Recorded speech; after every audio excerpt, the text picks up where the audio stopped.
Greetings, my fellow germaphobes. So today, I'm going to make a review / rant about the new Star Wars Battlefront, the one that came out last year or so, made by EA and DICE.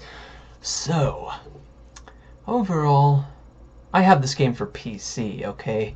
I think it's a really fun game. I mean, honestly, it's probably my favorite shooter game at the time I'm making this video. I definitely recommend it, but get the standard version because they have a lot of DLC and crap that's just worthless. That's what I got, is the standard version. And even then, they probably charge too much for it. So anyway, my main rant about it is connection issues because their servers are garbage. I mean, really stinky, nasty garbage. It lag spikes everywhere. I mean, not everywhere, but I mean, it's pretty solid. Mostly, but to connect to it in the first place, it's like it takes a long time. A lot of like this huge freeze of the game lag spike for probably like a minute and a half, and then you're finally connected, and maybe a few lag spikes here and there as you're playing, and you know, it says bad connection will affect your gameplay. Don't listen to it. That pretty much happens all the time for me. It's solid after the lag spikes are over.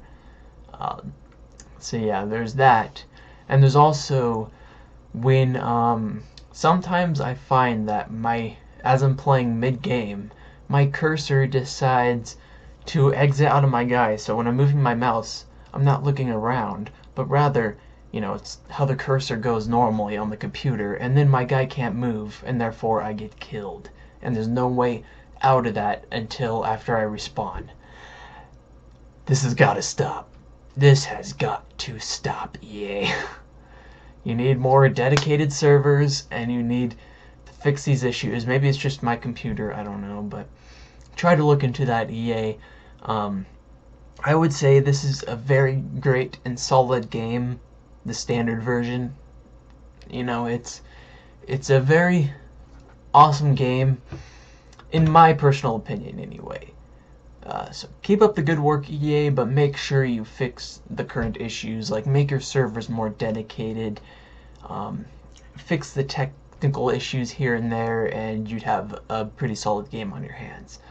Now for the review for the game itself, is it worth the money? That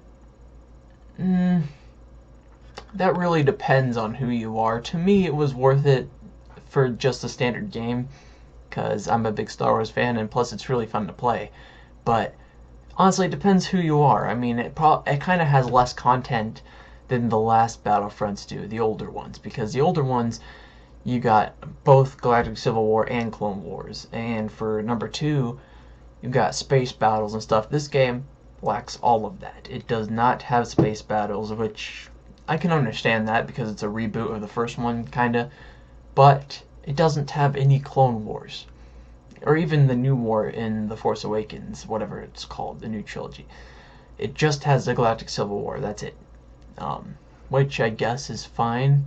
You know, they're really going for just one era because they're focusing on the finer details like the graphics and all that stuff.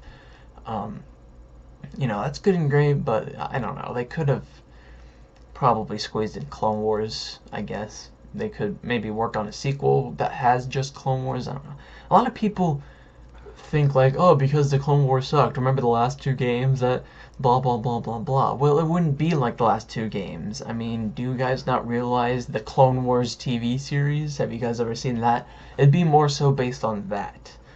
Like, you'd have your Z95 headhunters and your torrent fighters, you know, those things with the 3 wings coming out of the bottom, stuff like that. And then as far as heroes, you'd have like Anakin, Obi-Wan, Ahsoka versus Grievous, Darth Tyrannus, and Ventress. You know, that would be pretty cool. But yeah, and as far as creating your own characters, though, there is that they do have this in this game. You can pick your faces for each of your characters, and for the stormtrooper you can choose to be a scout trooper or a shock trooper after you've unlocked them, of course. And then for the rebels you can choose your race, like Twi'lek and all that stuff. But if they were to have Clone Wars, though, that would be the downside, is you'd have to look like Jango Fett, and you, on the battle droid side, you'd have to look like a battle droid, like this, except minus the Lego. You get the point. But maybe, just maybe, they could have it to where you could customize your armor, or maybe customize your haircut, or tattoo, stuff like that. And same with the battle droid. I guess tattoo and armor markings would be the same thing for droids, but yeah, I don't know. But yeah, anyway, all in all, this game, it doesn't seem like a full game. If you're looking for content, you've come to the wrong place. All it has is Galactic Civil War. It only has 4 planets. Let's see, there's Hoth, the forest moon of Endor, Solist. What's the other one?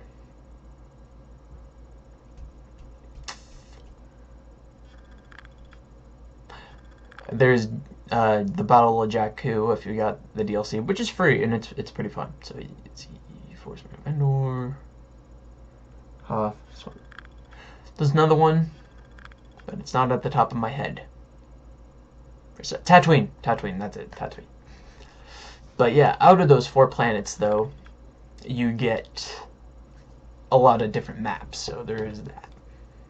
All in all, I would recommend this game if you're a player that likes replaying, that, like, say if you're a Call of Duty type of player and there's a lot of replayability and doing the same thing over and over again, then this game's for you if you're a Star Wars fan. Instant action is non-existent. You can only play multiplayer online unless you play missions or whatever, which is against the AI, but you do have to do certain things or whatever. It's kind of and there's survival mode. Yeah, I guess battles could be sort of instant action, but it's just not the same, They need to, EA, you need to make instant action. More offline. There's no campaign whatsoever. Multiplayer, there's the modes Blast, which is basically team deathmatch. There's Walker Assault, where there are these 2 Imperial Walkers. The Imperials have to defend them while the Rebels attack them.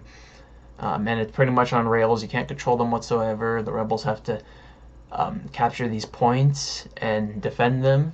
And then once the meter's complete, Y-Wings come to attack the AT-ATs. And then, what else is there? There's Fighter Squadron, which is sky battles. You can fly in starfighters. You only get a fighter and an interceptor, though, for each side. That's it. And it's not in space. It's just in the sky. There's hero mode or something. 3 heroes per team. You got Darth Vader, the Emperor, Boba Fett versus Han, Luke, and Leia. And rotation, people could change as playing them. And then there's their royal guards or whatever, and then the other generic troopers. And you have to take them down. There's Cargo, which is basically capture the flag. And there's Turning Point, which is in the Battle of Jakku DLC.